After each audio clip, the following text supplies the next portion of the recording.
Bienvenidos alumnos, yo soy la doctora María Teresa Pérez Narrea. Vamos a empezar nuestra primera clase de sistema respiratorio. Hablaremos un poco de estadística mundial y nacional. Vemos aquí que dentro de las 10 principales causas de muerte en el mundo en el año 2015, según la Organización Mundial de Salud, en el tercer, cuarto y quinto lugar se encuentra patología respiratoria, siendo dentro de esas tres, la primera causa, infecciones de las vías respiratorias inferiores, ¿no? Le continúan las enfermedades pulmonar obstructiva crónica, es decir, la bronquitis y el enfisema, y terminamos con la neoplasia maligna, que es el cáncer sobre todo de pulmón. En nuestro medio, vemos según esta gráfica, según el Ministerio de Salud, en el año 2016, la principal causa de morbilidad de consulta externa en adultos fueron las infecciones agudas de las vías respiratorias superiores. Entonces vemos que no es tan infrecuente, es más, es una de las más frecuentes patologías que tenemos en nuestro medio. De ahí la importancia de el estudio del mismo. ¿Cuál es la función entonces principal de los pulmones? Empecemos hablando de lo que es la unidad funcional de nuestro organismo, la célula. La célula necesita continuamente energía. ¿Para qué? Para poder cumplir sus funciones. ¿Cómo obtienes energía? A través de una molécula. Esa molécula se llama oxígeno. El oxígeno va a ingresar a la célula, se va a transformar en energía en forma de ATP y va a producir un metabolito de desecho, que es el CO2. ¿En qué momento aparece el pulmón? Bueno, el pulmón lo que hace es captar ese oxígeno del medio ambiente, llevarlo a la célula a través de otro sistema, y en la célula se produce el CO2 y nuevamente va a regresar hacia el pulmón para poder ser eliminado al medio ambiente. Entonces, la función principal del pulmón es asegurar el oxígeno a la célula para que pueda cumplir su función. ¿Y de dónde obtiene el pulmón el oxígeno? Del medio ambiente. Y este oxígeno viene de la fotosíntesis de las plantas, ¿no? Ellos hacen lo contrario. Captan el CO2 y liberan oxígeno. Ahora, el pulmón no trabaja solo. Todo nuestro organismo, nuestro cuerpo es un todo y trabaja con una interrelación con varios sistemas. El sistema respiratorio trabaja muy de la mano con el sistema circulatorio. Y hemos visto, ¿no? El oxígeno ingresa, va hacia los pulmones y ese oxígeno tiene que llegar a la célula. ¿Y lo va a hacer a través de quién? Del sistema circulatorio. La célula produce CO2 y vuelve al sistema circulatorio y finalmente al pulmón para poder ser eliminado por la respiración. Entonces vemos que sistema circulatorio y sistema respiratorio trabajan de la mano. ¿Cuáles son las etapas de la función ventilatoria o de la función pulmonar? Son 4. En primer lugar tenemos la ventilación. ¿Qué cosa es ventilar? Ventilar significa, como ven acá, un flujo de aire que ingresa y un flujo de aire que sale. La ventilación entonces es el flujo de aire de entrada y salida, ¿entre quiénes? Entre el medio ambiente, en este caso, entre la atmósfera y los alvéolos. Eso se llama ventilar, ingreso de aire y salida de aire. Este aire que ingresó llega a los pulmones y llega hasta los alveolitos, que son la unidad básica, ¿no?, del pulmón. Este aire que ingresa con moléculas. Una de ellas, la más importante, es el oxígeno. Este oxígeno tiene que pasar del aire alveolar ¿hacia dónde? Hacia el torrente circulatorio. Eso se llama difusión. Entonces, difusión es el paso de este gas oxígeno hacia la sangre. Pero no solamente eso, el CO2, que era el metabolito de desecho, tiene que ir al revés, de la sangre hacia el alveolo. Entonces, el intercambio de gas entre alveolos y sangre, eso se llama difusión. Una vez que el oxígeno ingresó, tiene que ser llevado a la célula. Eso se llama transporte. Lo hará solo o lo hará acompañado de una proteína. Estas 3 etapas tienen que estar reguladas por un sistema, que es el sistema respiratorio. Va a tener que ajustarlo de acuerdo a las necesidades metabólicas, de acuerdo a las demandas, dependiendo, no sé, si hay alguna enfermedad de por medio, ¿no? Entonces, para ello necesita de un ente regulador, que es el sistema nervioso. Entonces, las etapas de la función pulmonar son 4. La ventilación, ingreso y salida de aire, la difusión, intercambio de gases, transporte, que es llevar el gas, ¿no es cierto?, hacia la célula, y en la otra etapa vendría a ser la regulación, que es a través del sistema nervioso. ¿Cuáles son las otras funciones? Porque tiene otras también, ¿no? Una de ellas es la fonación, la olfacción, el equilibrio ácido-base y es un sistema también que tiene mucho que ver con la defensa contra agentes extraños. Acordarse que el sistema respiratorio está en contacto con el medio ambiente. Entonces, de hecho que va a haber sustancias que pueden ingresar que son dañinas. Para ello, tiene ciertas estructuras el sistema respiratorio para poder defendernos contra estos agentes extraños, que lo veremos en una clase aparte. Ahora, ese intercambio que hemos visto de gases que se da en el pulmón, ¿no es cierto? No es que el pulmón directamente se contacte con el medio ambiente, no. Lo hace a través de una serie de vías, que son las vías respiratorias. Estamos hablando de la nariz, la faringe, la laringe, la tráquea. Entonces, el sistema respiratorio consta de los pulmones, que es el órgano principal, ¿no es cierto? Y de una serie de vías para que lleguen a este órgano. Estas vías respiratorias se pueden dividir de dos formas, de una forma estructural y una forma funcional. Esta es la división estructural, es decir, se puede dividir la vía respiratoria en vía respiratoria superior, es decir, que va desde la cavidad nasal hasta la laringe, y vía respiratoria inferior que va desde la tráquea hacia los pulmones. Eso es la división estructural. Y la división funcional será a través, o mejor dicho, serán dos zonas, la zona conductora y la zona respiratoria. La zona conductora va desde la nariz, que no está dibujado acá, ¿hasta dónde? Hasta una división del bronquio, que es el bronquiolo terminal. Vamos a hacer acá un paréntesis, ¿no? La tráquea va dividiéndose a medida que va alejándose o va llegando a los alvéolos. De tráquea a bronquio, bronquiolo. Hay una serie de divisiones dicotómicas. La división número 16 es el bronquiolo terminal. Ahí termina la zona conductora. ¿Y por qué se llama zona conductora? Porque solamente su función es conducir aire, no hace nada más. Las siguientes divisiones, es decir, de la división 17 hasta el saco alveolar, o el alveolo, que es la división 23, eso se llama zona respiratoria. ¿Qué hace acá? Acá sí hay intercambio de gases. Es decir, el oxígeno captado por el medio ambiente va a ir hacia el lecho capilar y el CO2 va a regresar del lecho capilar hacia el alveolo. Entonces, no olvidarse, hay dos tipos o dos zonas. La zona conductora, que es solamente conducción de aire, y la zona respiratoria, en donde ya encontramos intercambio gaseoso. Hablemos de la anatomía de superficie. ¿Qué cosa es anatomía de superficie? Es una parte de la anatomía en la cual tenemos que relacionar ciertas estructuras anatómicas internas con la superficie del cuerpo. Importante para la exploración física. Cuando lleven ustedes semiología, les van a tener que saber dónde ciertos reparos anatómicos para poder hacer su examen. Como por ejemplo, ubicar los focos ocultatorios, ¿no? Ubicar costillas, ubicar hasta dónde llega el pulmón, etc. Vamos a empezar entonces, esta es una vista anterior del tórax, en donde vemos, en primer lugar, en esta zona que ustedes estoy señalando, hay como una fosita. Eso se llama escotadura yugular. Es la parte más proximal de este huesito que se llama esternón. Esta escotadura yugular nos ayuda a poder llegar o a poder ubicarnos, ¿no? Las costillas y el esternón. Si uno va bajando, va deslizando los dedos hacia la parte más distal, va a encontrar una especie de cresta. Esto se llama ángulo esternal o ángulo de Lewis. ¿Qué me indica esta cresta? Ahí tenemos la articulación manubrio esternal. Es decir, la parte del esternón, que es el manubrio, con el cuerpo se articulan en este ángulo, que es el ángulo de Lewis. Este es un reparo anatómico muy importante porque aquí ustedes, si deslizan los dedos hacia la parte lateral, van a encontrar a la articulación de la segunda costilla. A partir de acá ustedes ya pueden ir contando todas las costillas que tenemos en el tórax. Siguiendo hacia la parte más distal de este huesito, encontramos el borde del mismo, que es el apéndice o apófisis sifoides. Este apófisis sifoides, si ustedes también deslizan los dedos hacia los bordes, van a encontrar el borde costal. Entonces, acá ubicarnos entonces para poder contar costillas es la escotadura yugular, el ángulo de Lewis, el apófisis sifoides y el reborde costal. Importante también en la anatomía de superficie es ubicar ciertas líneas imaginarias, ¿no?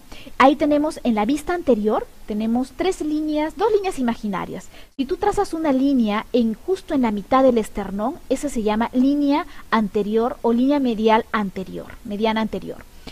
Si trazas una línea en la mitad, justo en la mitad de la clavícula, eso se llama línea medio clavicular.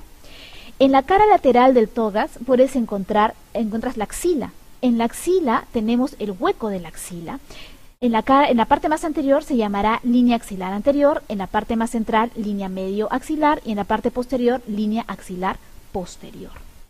Y finalmente, en la cara posterior, si trazamos una línea también en el apófisis, en el proceso espinoso, de la vértebra cervical C7, eso se llama línea media posterior. Si trazamos otra línea en la parte de lateral de las apófisis transversas de las vértebras, eso se llama línea paravertebral.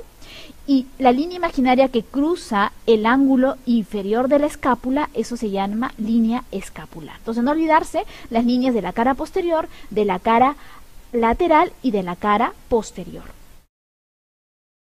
Igualmente, otra importancia de la anatomía de superficie es poder ubicar las vísceras. En este caso tenemos al pulmón y a la pleura. Vemos aquí que la pleura, ya saben contar costillas, llega hasta aproximadamente la parte más superior de lo que es la primera costilla. Si trazas la línea imaginaria medio clavicular, la pleura te va a llegar hacia la costilla número 8. Si trazas una línea, que es la línea axilar media, que no lo vemos en esta imagen, llega la pleura hasta la costilla número 10. Y en la cara posterior del tórax llega hasta la vértebra T12. En cambio, los pulmones, que no ocupan totalmente toda la cavidad pleural, va a llegar en la línea medio clavicular hasta la costilla número 6. Línea medio axilar, costilla número 8. Y en la cara posterior va a llegar hasta la vértebra número 10 torácica. Bien, ahora hablaremos de la pared torácica. ¿Qué es la pared torácica? O bueno, el tórax en realidad, ¿no? El tórax es una parte del cuerpo que se ubica entre el cuello y el abdomen y contiene dos cavidades, la cavidad pleural, donde vamos a encontrar a los pulmones, y el mediastino. El tórax tiene una pared que se llama pared torácica y está compuesta ¿por qué? Por elementos esqueléticos y por elementos musculares. ¿Qué huesos tenemos? En la parte anterior, el esternón, que ya hemos hablado un poco en la anatomía de superficie. Y el esternón tiene tres partes. Tiene el manubrio, acá tenemos la escotadura yugular, acordarse de la anatomía de superficie, el ángulo de Lewis, que es justo la articulación entre ¿quién? Entre el manubrio y el cuerpo del esternón. Y finalmente, la apófisis sifoides. Luego tenemos hacia la cara lateral las costillas. ¿Cuántas costillas tenemos? Tenemos 12 costillas. Y vemos que estas se articulan la 1, 2, 3, 4, 5, 6 y 7, hasta la séptima costilla se articula con el esternón. Las demás costillas, que son la 8, la 9 y la 10, se articulan junto con la séptima costilla, quedando flotantes dos costillas, que son las costillas falsas, que es la costilla número 11 y la costilla número 12. En la parte posterior encontramos aquí a las vértebras. ¿Qué vértebras? Las vértebras torácicas desde la 1 hasta la 12. ¿Qué otra estructura forma la pared torácica? Los músculos intercostales, que los vamos a ver en un momento. Bien. Como dije, el tórax comunica ¿con quién? Con el cuello hacia arriba, ¿no? Y con el abdomen en la parte inferior. Tiene una forma como de pirámide trunca, ¿no? En la parte superior está la apertura torácica superior y en la parte inferior se llama apertura torácica inferior. La apertura torácica superior está rodeada por elementos óseos. ¿Cuáles son? La vértebra T1, en la primera costilla y la cara superior o borde superior del manubrio esternal. En cambio, en la apertura inferior en realidad está como que cerrada por un músculo, y eso ¿qué músculo? El diafragma, ¿no? Está rodeada ¿por quién? Por la vértebra T12 en la parte posterior, el reborde costal hacia la cara lateral y anterior y la parte inferior del esternón. ¿Qué estructuras pasan por la apertura torácica superior? Bueno, pasan parte del pulmón con la pleura, vemos acá, y los grandes vasos. Estamos hablando de quién, del tronco brachiocefálico derecho-izquierdo y de las venas también. Asimismo, la tráquea y el esófago cruzan la apertura torácica superior. Bien, el espacio intercostal es aquel espacio que está formado entre dos costillas adyacentes. está ocupado por una serie de músculos, que son los músculos intercostales, y vemos que también pasan a través de él una serie de estructuras vasculonerviosas. Vamos a verlo mejor aquí. Acá tenemos un dibujo en el cual vemos acá una costilla y por debajo del borde de la costilla van a pasar estas estructuras. En primer lugar, lo más cercano a ello es la vena, posteriormente a la arteria y finalmente al nervio. Todos ellos intercostales, que van a irrigar, ¿no?, a la pared costal y van a inervar también a la pared costal. Importante saber su ubicación para evitar algún tipo de daño o trauma cuando uno hace algún tipo de procedimiento tipo toracocentesis. Las arterias que irrigan a la pared torácica son dos. La arteria intercostal posterior, que va desde la parte posterior de la pared torácica y cara lateral, y la arteria intercostal anterior, que va a irrigar las zonas anteriores de la pared torácica. La primera, o sea, la arteria intercostal posterior, es rama directa de la aorta torácica, y la intercostal anterior es rama de la aorta torácica interna, ¿no?, que a su vez, bueno, es una rama que viene del tronco brachiocefálico, que a su vez es rama de la aorta ascendente. Vemos acá, esto es simplemente un resumen para ver que la arteria intercostal anterior su origen es dada por la arteria torácica interna y las intercostales posteriores por la aorta torácica. Ambas intercostales van a distribuir sangre a los espacios intercostales y también a la pleura parietal. La pared torácica está inervada por un nervio que se llama nervio intercostal. Este nervio intercostal es la rama anterior de los nervios espinales, aquellos que están, ¿no?, a nivel de lo que vendría a ser lateral a las vértebras de T1 hasta T12. De T1 a T2 entonces son los nervios espinales que tienen sus ramas anteriores que van a formar a los nervios intercostales. ¿Qué tipo de información traen o llevan estos nervios? Información de tipo motora somática para los músculos y también sensitivo para la piel. Y esto lo vemos en los dermatomas, ¿no? Vemos que acá T4, por ejemplo, está a nivel de las mamilas, ¿no? Es un reparo anatómico importante para la exploración física. Las venas, o sea, el drenaje venoso se hace a través de dos venas. La vena ácigos, que va finalmente a drenar en la vena brachiocefálica, y la vena torácica interna. Ambas drenan a nivel de la brachiocefálica, que posteriormente va a llegar hacia el lado derecho del corazón. La parte superior de los pulmones van a formar otro tipo de venas, que son la vena intercostal derecha superior y la vena intercostal izquierda superior, que igualmente, ¿no?, van a drenar en las venas brachiocefálicas, que finalmente van a terminar en el corazón derecho. Los vasos linfáticos, que llevan pues la linfa, van a tener tres estaciones. Los nodos linfáticos intercostales, es decir, los que están a nivel de los espacios intercostales en la parte posterior, los nodos paraesternales a lo largo del esternón y los nodos diafragmáticos. Finalmente ellos van a terminar, ¿no?, en el conducto torácico y posteriormente van a drenar su contenido a nivel de las venas y del corazón derecho. Los músculos de la pared torácica pueden dividirse en dos grandes grupos, aquellos que realizan una función de tipo inspiratoria y otros que hacen función expiratoria. Los principales músculos inspiratorios son dos, el diafragma, que lo vamos a ver después, y los músculos intercostales externos. ¿Qué es lo que hacen ellos? En la inspiración, el objetivo de la inspiración es que el aire ingrese, y para que el aire ingrese el pulmón tiene que expandirse, y si tiene que expandirse la caja torácica también tiene que hacerlo. Entonces, vean acá esta imagen de este balde, en el cual el asa de los baldes, si tú elevas, ¿no?, el asa, lo que va a hacer es aumentar el diámetro. Lo mismo hacen los músculos inspiratorios, elevan las costillas, ¿para qué? Para aumentar el diámetro y por ende pueda inflarse, ¿no?, hacer los pulmoncitos. En cambio, los intercostales internos, que son parte de la musculatura expiratoria, sobre todo de la expiratoria forzada, hacen todo lo contrario. Van a deprimir, ¿no?, las costillas. ¿Para qué? Para que vean acá como en el balde tú bajas las asas del balde y ¿qué pasa con el diámetro? Disminuye. Entonces, los músculos inspiratorios lo que hacen es aumentar el diámetro de la caja torácica, y los músculos inspiratorios disminuirla. Del diafragma lo que hace es más bien aplanarse. ¿Para qué? Para darle espacio a los pulmones a que puedan aumentar su volumen. Existen otro tipo de músculos inspiratorios y expiratorios que son los accesorios. Los accesorios son, en el caso de los inspiratorios, el esternocleidomastoideo y los escalenos. Esto es lo que van a hacer es elevar las primeras costillas y la clavícula con el mismo motivo, el mismo fin, que es aumentar el diámetro. En cambio, los músculos expiratorios accesorios tenemos a los oblicuos, externo e interno, el transverso del abdomen y los rectos. Lo que hacen es traccionar las costillas hacia abajo, ¿no? ¿Para qué? Para disminuir, como les digo, el diámetro de la caja torácica.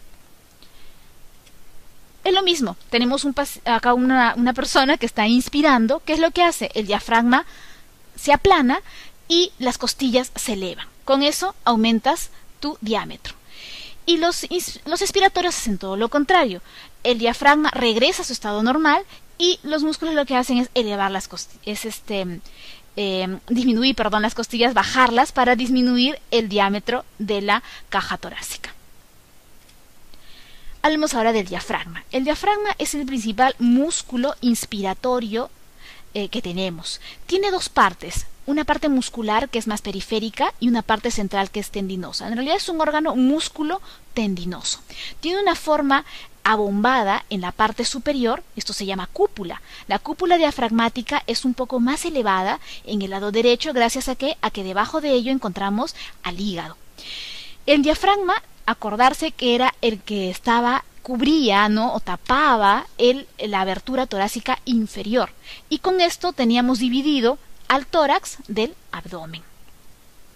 Las inserciones del diafragma son por delante del apéndice sifoides, hacia los lados tenemos los rebordes costales, la costilla número 11 y número 12, y finalmente termina en los ligamentos tendinosos y en los pilares derecho, que va a terminar a nivel de la vértebra lumbar L1 y L4, y el pilar izquierdo que termina en la vértebra lumbar L1 y L3. El diafragma, vemos acá, está atravesado por una serie de estructuras. En primer lugar tenemos aquí a la vena cava. La vena cava va a estar, es atravesado, o atraviesa, mejor dicho, el diafragma a través de un orificio que es tendinoso. Es un contenido más de tendón. Y si tú trazas una línea imaginaria hacia la parte posterior, va a llegar hacia el cuerpo de la vértebra T8. Entonces, el nivel en el cual atraviesa la vena cava inferior el diafragma es a nivel de T8. El esófago, que es otra estructura que es parte del sistema digestivo, vamos a ponerlo mejor para verlo acá, pasa por el diafragma pero por el lado izquierdo, ¿no? Y va a formar, pasa a través de un hiato, que es un orificio que es muscular propiamente dicho. Es un hueco que hace una estructura muscular, y este pasa no solamente él, sino también pasa con el vago, o sea, el décimo par craneal. Y si lo vemos en un corte sagital, va a ser a nivel de T10. La aorta también tiene que pasar hacia el abdomen. Ahí es que recién cambia de nombre. Antes del diafragma es la aorta torácica y después del diafragma será la aorta abdominal. Y esto va a ser a nivel de T12. En realidad pasa por detrás del diafragma, sobre todo por la parte más tendinosa de este musculito. Este es un resumen de las estructuras que atraviesan el diafragma, que no solamente son esas tres, son las principales, ¿no? Tenemos acá el hiato aórtico, que va a pasar por ahí la aorta, el conducto torácico y las venas ácidas y hemiácidos. Por detrás del diafragma a nivel de T12. El hiato esofágico es por T10. ¿Y qué pasa por ahí? El esófago y el nervio vago. El orificio de la vena cava es a nivel de T8, y por ahí que pasa la vena cava inferior, y después hay una serie de estructuras que son nervios, ¿no? Y algunos vasos que van a pasar sobre todo, pero o bien por detrás o bien por delante del diafragma. ¿Quién lo inerva? Lo inervan el nervio frénico. El nervio frénico es un nervio que está formado por las raíces nerviosas de C3 y C5. Estamos hablando de las cervicales, ¿no? Y la inervación sensitiva también se hace por C3 y C5 y algunos nervios intercostales de T5 a T11. ¿Quién irriga el diafragma? Arterias frénicas, musculofrénicas, y ¿quién lo drena? También las venas musculofrénicas y pericardiofrénicas. Ahora, ¿qué es lo importante acá de la inervación? Es que estas se originan a nivel de C3 y C5, ¿no? Entonces, se imagina un paciente con un traumatismo cervical en C3 y C5 que pueda comprometer al nervio frénico, entonces el paciente tendrá alguna alteración del músculo del diafragma y por ende de la inspiración. Entonces, tener en cuenta, ¿no?, la inervación del diafragma. Las pleuras. ¿Qué son las pleuras? Las pleuras son unas estructuras, membranas que van a cubrir al pulmón. Si para el corazón era el pericardio, para el pulmón tendrá que ser la pleura. Hay dos pleuras, igual que en el pericardio. Pleura parietal, que va a ser o va a estar pegada a la pared torácica, es decir, a las costillas, y la pleura visceral, que es la que está pegada a la víscera, en este caso al pulmón. Se dan cuenta también cómo es que se va a ver, cómo lo ubico esta pleura, ¿no? Es lo que hemos visto en la anatomía de superficie. Vemos que la pleura en la parte superior llega por encima de la costilla número 1 y hacia abajo, la pleura parietal va en la línea media clavicular, cara anterior, llega más o menos hasta la costilla número 8, línea medio axilar, costilla número 10, y si nos vamos en la cara posterior, la vértebra torácica número 12. Y la pleura visceral será la misma que para el pulmón, o sea, el mismo punto de referencia. Línea medio clavicular será costilla número 6, línea medio axilar, costilla número 8, y a nivel de la cara posterior tendrá que ser a nivel de T10. Hay que ver algo importante acá en las pleuras. Hay unos recesos. Estos recesos, ¿qué son? Los recesos son estos espacios de pleura que no están ocupadas por el pulmón. ¿Se dan cuenta que el pulmón no llega a ocupar toda la pleura? ¿Por qué? Porque necesita este espacio que se va a llenar durante la inspiración. O sea, le da un espacio para que pueda el pulmón, cuando aumenta su volumen, de poder recién llenar estos espacios que se llaman recesos costodiafragmáticos, ¿no? Costo de costilla y diafragma, porque tenemos acá al músculo diafragma. ¿Cuál es la función de la pleura? Ya hemos visto, si cubren las pleuras tendrá que ser si cubren los pulmones tendrá que ser de protección.